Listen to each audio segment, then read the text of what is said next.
Hello everyone, welcome to our channel Saraswati study rank. तो आज की वीडियो में हम क्लास 7 हनीकॉम का chapter 8 fire friend and foe की लाइन बाय लाइन एक्सप्लेनेशन देखने वाली हैं। तो चलिए स्टार्ट करते हैं। और वीडियो में आगे बढ़ने से पहले अगर आप हमारे चैनल पर नए हैं तो प्लीज़ हमारे चैनल को सब्सक्राइब करिए और उसके बगल में जो बेल आइकन है उसे भी ज़रूर प्रेस करिए ताकि हमारे आने वाली वीडियोस की नोटिफिकेशन आपको सबसे पहले मिल पाए। आपके सब्सक्राइब करने से हमें बहुत ज़्यादा मोटिवेशन मिलता है, तो प्लीज़ सब्सक्राइब करिए। सब्सक्राइब करना बिल्कुल फ्री है। और अगर आपको इस वीडियो से कुछ भी सीखने को मिलता है तो प्लीज़ इस वीडियो को लाइक और अपने फ्रेंड्स और फैमिली के साथ ज़रूर शेयर करिएगा। कोई भी डाउट होते हैं तो आप मुझे कमेंट सेक्शन में पूछ सकते हैं। तो चलिए स्टार्ट करते हैं फायर फ्रेंड एंड फो की लाइन बाय लाइन एक्सप्लेनेशन। तो क्या होता था, बिफोर यू रीड वाले पार्ट में बताया हुआ है कि फायर यूज़फुल भी बहुत ज़्यादा है और ख़तरनाक भी है। क्या है फायर, क्या है और किसने ये फायर है वो कैसे डिस्कवर हुई और हम फायर को कैसे कंट्रोल कर सकते हैं। जो पहले के मैन होते थे उन्हें नहीं पता था कि फायर क्या होती है, आग क्या होती है, लेकिन उन्होंने उसका फायर जो एक नुकसान कर सकती है वो ज़रूर देखा था कि क्या क्या जो फायर है वो डैमेज कर सकती है। उन्होंने मतलब जो आसमान में बिजली कड़कती है उन्होंने वो देखी हुई थी। और पहले जब मतलब फायर उन्होंने यूज़ करनी स्टार्ट नहीं की थी ना, उससे पहले उन्होंने वोल्केनोस देखे थे। तो मतलब जो फायर है वो बहुत ज़्यादा पावरफुल थी और बहुत ज़्यादा ख़तरनाक थी। वो जो अर्ली मैन थे वो आग से बहुत ज़्यादा डरते थे। फायर ने उन्हें बहुत ज़्यादा पज़ल कर दिया था, बहुत ज़्यादा कंफ्यूज कर दिया था। लेकिन हमें पता है कि आज के ज़माने में जो फायर है वो क्या होती है, वो एक केमिकल रिएक्शन का रिज़ल्ट होती है। जब ऑक्सीजन है वो कंबाइन होती है कार्बन और हाइड्रोजन के साथ एक फ्यूल में, तब एक केमिकल रिएक्शन लेती है और उसमें क्या होता है, एनर्जी है वो हीट और लाइट के फॉर्म में रिलीज़ होती है। इसी को हम फायर कहते हैं। So fire is a chemical reaction जिसमें जो ऑक्सीजन है वो एयर के साथ कंबाइन हो, एयर में जो ऑक्सीजन है वो कार्बन और हाइड्रोजन के साथ कंबाइन होती है फ्यूल में और एक केमिकल रिएक्शन टेक प्लेस होती है। एक केमिकल रिएक्शन होता है जिसमें है वो एनर्जी हीट और लाइट के फॉर्म में निकलती है। ठीक है, तो फायर है मतलब तीन चीज़ें ज़रूरी होती है फायर के लिए। एक है फ्यूल, एक है ऑक्सीजन और एक है हीट। जैसे कि wood, coal, cooking gas, petrol, ये सब है, ये फ्यूल्स के एग्जाम्पल है। तो फ्यूल एक ऐसा सब्सटेंस होता है जो जलाया जाता है हीट और लाइट एनर्जी को प्रोड्यूस करने के लिए। So fuel is a substance which is born to produce energy. Okay, oxygen है वो हमें एयर से मिलती है। इसीलिए जब आप एक मतलब जो भुजने वाला पेपर होता है, जो एकदम मतलब भुजने वाला पेपर होता है, उसमें अगर आप फूंक मारते हो तो वो कभी कभी क्या होता है, उसमें आग जल जाती है फिर से, है ना। फिर जो तीसरी चीज़ आग के लिए ज़रूरी होती है वो है हीट, गर्मी। ठीक है, जो फ्यूल होता है और जो ऑक्सीजन होती है वो ऐसे ही नहीं हो जाती। जैसे मान लो अगर यहाँ मतलब कहीं पेपर पड़ा है और ऑक्सीजन है ही एटमॉस्फेयर में, फ्यूल वहाँ पर पेपर है जो कि मतलब फ्यूल है और वो पेपर है, और ऑक्सीजन में एयर है ही, एयर में ऑक्सीजन है ही, तो वो ऐसे ही क्यों नहीं जल जाता पेपर? क्यों नहीं जलता? क्योंकि जो पेपर है उसे अपना हीट चाहिए, तभी जो पेपर है, जो फ्यूल है, वो जल पाता है। ओके, क्या होता है, एक जो पेपर या वुड, कोई भी सब्सटेंस फ्यूल को बर्न करने के लिए ताकि वो फायर कैच कर पाए, हमें एक फ्यूल की मतलब एक टेम्परेचर की ज़रूरत होती है जिसे हम फ्लैश पॉइंट या काइंडलिंग टेम्परेचर भी कहते हैं। फ्लैश पॉइंट एक ऐसा टेम्परेचर होता है, हीट का एक ऐसा टेम्परेचर होता है जो कि एक पर्टिकुलर फ्यूल को ट्रांसफ़र किया जाता है, जिससे जो फ्यूल है वो जलना शुरू हो जाता है, जिससे वो जो फायर है वो कैच हो जाती है। ओके, हम जनरली क्या यूज़ करते हैं, मैचस्टिक को यूज़ करते हैं। जैसे मेरे को पेपर जलाना है तो मैं क्या करती हूँ, मैं मैचस्टिक को यूज़ करती हूँ। और क्या होता है, मैचस्टिक में जो फायर है, जो हीट है, वो पेपर के फ्लैश पॉइंट तक है, तब वो क्या है, उससे क्या होती है, वो आग है वो पेपर में जल जाता है। ऑक्सीजन है ही एयर में। ठीक है, अब क्या कहते हैं, हम कहते हैं कि जो एयर है, जो फायर है वो एक गुड सर्वेंट है लेकिन एक बैड मास्टर भी है। इसका मतलब है कि जो फायर है वो जब तक यूज़फुल है, जब तक वो कंट्रोल में रहती है, यानी कि जब तक फायर है वो कंट्रोल में है तब तक वो अच्छी है, वरना वो बहुत बुरी बन जाती है, बहुत ख़तरनाक भी होती है वरना फायर। जैसे कि हम फायर का यूज़ करते हैं अपने घर में खाना बनाने के लिए, सर्दियों में हम हमारे घर को गर्म करते हैं और क्या करते हैं, इलेक्ट्रिसिटी भी जनरेट करते हैं। लेकिन दूसरी तरफ अगर जो फायर है वो कंट्रोल से बाहर हो जाती है, तब जो फायर है बहुत ज़्यादा ख़तरनाक भी हो जाती है। हर साल बहुत सारे हज़ारों जो घर और दुकानें हैं वो आग की वजह से ख़त्म हो जाती हैं।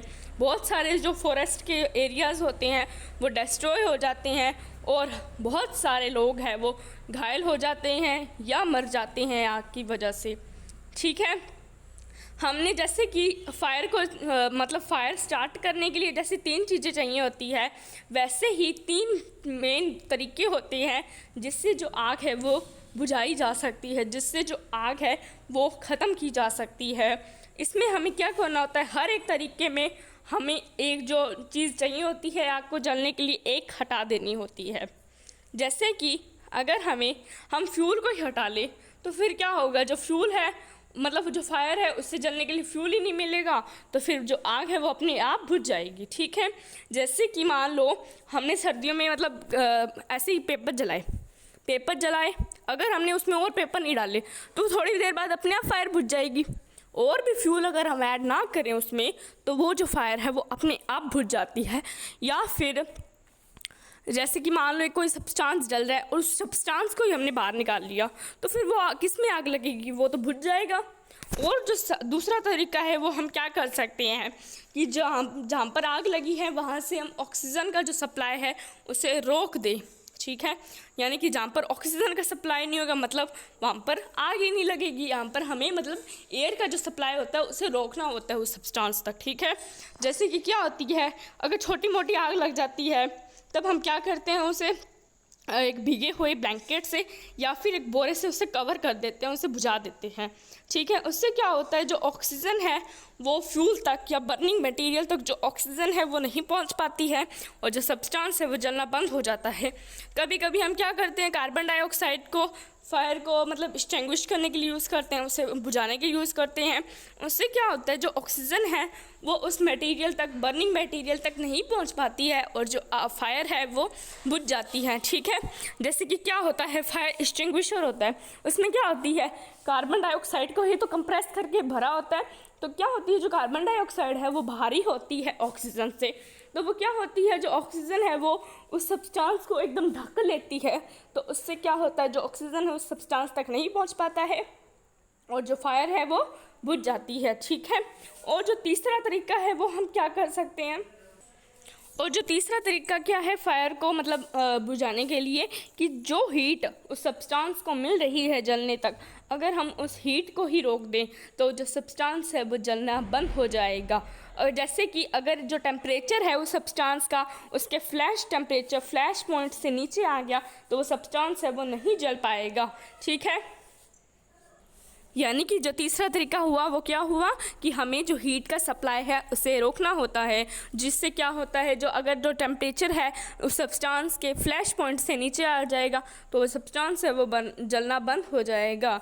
ठीक है, हम क्या करते हैं, कभी क्या होती है, जो माचिस की जलती हुई तिल्ली होती है या फिर कैंडल होती है, उसे हम क्या करते हैं, फूंक मारते हैं और वो अपने आप बुझ जाती है।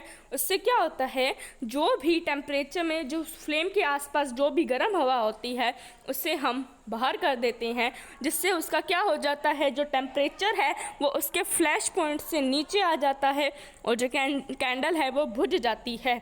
कभी कभी क्या होता है, हम है जो फायर पर पानी छिड़क देते हैं, उससे भी क्या होता है, जो हीट है वो पानी को एब्जॉर्व कर ले, जो हीट है वो बर्निंग फ्यूल का जो होता है वो लोअर टेम्परेचर पर आ जाता है, जो टेम्परेचर है वो कम हो जाता है पानी छिड़कने से, पानी फेंकने से।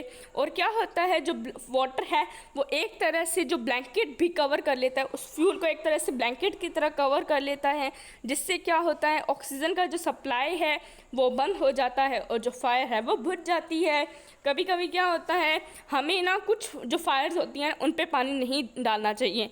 ऐसी फायर जो कि ऑयल से लगी हो उस पर अगर हमने पानी डाल दिया तो क्या होगा, जो ऑयल है वो पानी से हल्का होता है, इसलिए जो ऑयल है वो पानी के ऊपर तैरता रहेगा और वो जलता रहेगा। इससे क्या होगा, जैसे जैसे वो पानी फैलेगा उसके साथ साथ वो जो पानी के साथ साथ आग भी फैलेगी। ये बहुत ज़्यादा रिस्की हो सकता है। तो ऐसी फायर जिसमें ऑयल इन्वॉल्व होता है उस पर हमें कभी भी पानी नहीं डालना चाहिए। उससे क्या होता है, जो फायर है वो और ज़्यादा फैल जाती है, तो उससे क्या होता है और भी ज़्यादा डेंजरस हो जाती है जो फायर है। और क्या होती है, जो भी इलेक्ट्रिकल अप्लाइंसेस पर जो भी आग लगी होता है उस पर भी हमें कभी भी पानी नहीं डालना चाहिए, क्योंकि उससे क्या होता है, जो वाटर है वो एक गुड कंडक्टर होता है इलेक्ट्रिसिटी का। तो वो वाटर क्या करता है, इलेक्ट्रिसिटी को फर्दर ट्रांसफ़र करता है। उससे क्या होता है, जो पर्सन जो पानी छिड़क रहा है डाल रहा है उससे इलेक्ट्रिक शॉक लग सकता है और जो पर्सन है वो मर भी सकता है। ओके, तो कार्बन डाइऑक्साइड है ये एक बेस्ट एक्सटिंग्विशर है फायर को कंट्रोल करने के लिए। इलेक्ट्रिकल फायर हो उसे कंट्रोल करने के लिए जो फायर एक्सटिंग्विशर है वो बेस्ट होता है। आगे देखो क्या होते हैं, हम मतलब पूरे साल हम मिलियंस ऑफ रुपीज़ है वो खर्च करते हैं आग से लड़ने के लिए। हम और भी तरीके तरीके निकालने की कोशिश करते हैं फायर को कंट्रोल करने के, लेकिन जो हमने पहले क्या होता था, लेकिन जैसे रोज़ में जो आग लग जाती है, डेली में जो आग लग जाती है, उसे कंट्रोल करने के हमने तरीके देख लिए हैं। लेकिन पहले क्या होते थे, जो फायर ब्रिगेड्स नहीं होते, फायरमैन नहीं होते थे, तब क्या करते थे, जब भी जो आग लगती थी हर कोई एक फायर फाइटर बन जाता था। लोग क्या करते थे, ह्यूमंस की चेन बना लेते थे लाइक दिस। उससे क्या होता था कि एक क्या होता था, जो बकेट है, जो पानी की बाल्टियाँ भर भर के तालाब से या कुएं से पानी की बाल्टियाँ भर भर के इंसान के ये इंसान उसको देगा, ये उसको देगा, ये उसको देगा, ऐसे करते करते ह्यूमन चेन्स बना बना कर क्या होती थी, जो आग है उसे बुझाया जाता था। ठीक है, उससे क्या होता था, जो बकेट्स है वो एक इंसान दूसरे इंसान को देता था, ऐसे तीसरे को देता था, ऐसे करते करते जो आग है उसे बुझाई जाती थी।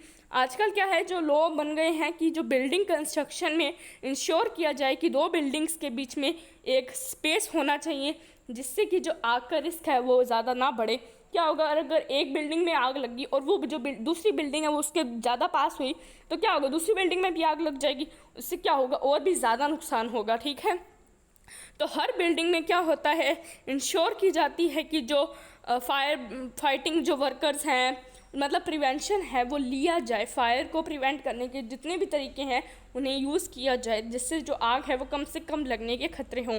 क्या होते हैं, जो फायर फाइटिंग वर्कर्स होते हैं उनके पास स्पेशल इक्विपमेंट होते हैं जिन्हें हम फायर ब्रिगेड के नाम से भी जानते हैं। वो क्या करते हैं, वो फायर को बुझाने का काम करते हैं। और जो फायर फाइटर्स होते हैं उन्हें हाईली ट्रेंड किया जाता है, उन्हें बहुत सारी स्किल भी सिखाई जाती है, उन्हें कैसे इलेक्ट्रिसिटी वाली सप्लाई को बंद करना है, और उन्हें दीवारों पे भी चढ़ना आता है, वो पानी छिड़कते हैं और भी मटेरियल को यूज़ करते हैं ताकि जो फायर है वो कंट्रोल में आ पाए। उन्हें फर्स्ट एड के लिए भी ट्रेन किया जाता है, अगर किसी को चोट लग जाती है तो ताकि वो क्या कर सकते हैं, उसका इलाज भी कर देते हैं। जो फायर की जो डिस्कवरी हुई थी वो पुराने अर्ली मैन को बहुत यूज़फुल थी नेचर में, उन्होंने और भी ज़्यादा उन्होंने नेचर में यूज़ की, जिससे क्या हुआ, एक सेटल्ड मोड ऑफ लाइफ हुआ, जिससे जो ह्यूमन लाइफ है वो सेटल्ड हुई। और क्या हुआ, आज क्या है, दुनिया के बहुत से भागों में जो फायर को, आग को भगवान की तरह पूजा जाता है, अग्नि देवता। ठीक है, फायर है वो सचमुच एक दोस्त है जितना हमें पता है, लेकिन ये एक दुश्मन भी हो सकती है, एक ख़तरनाक दुश्मन भी हो सकता है अगर इसे कंट्रोल में ना रखा जाए तो ये था आपका chapter 8 fire friend and foe की लाइन बाय लाइन एक्सप्लेनेशन। तो अगर आपको इस वीडियो में कोई भी डाउट होते हैं तो आप मुझे कमेंट सेक्शन में पूछ सकते हो। तो अगली वीडियो में मैं इसकी समरी लेके आऊँगी। इसमें क्या है, आपको एक एकदम छोटी सी वीडियो आपको मिल जाएगी। ठीक है, इसमें तो मैंने आपको लाइन बाय लाइन एक्सप्लेनेशन दी, लेकिन एक वीडियो में मैं आपको एक छोटी सी समरी दे दूंगी और एक वीडियो में आपके क्वेश्चन आंसर्स आ जाएंगे। सारे जितने भी हैं ये सभी क्वेश्चन आंसर्स मैं आपके साथ लेकर आऊँगी। तो आज की वीडियो के लिए बस इतना ही। मैं मिलती हूँ आपसे इसकी नेक्स्ट वीडियो में, तब तक के लिए bye guys, lots of love.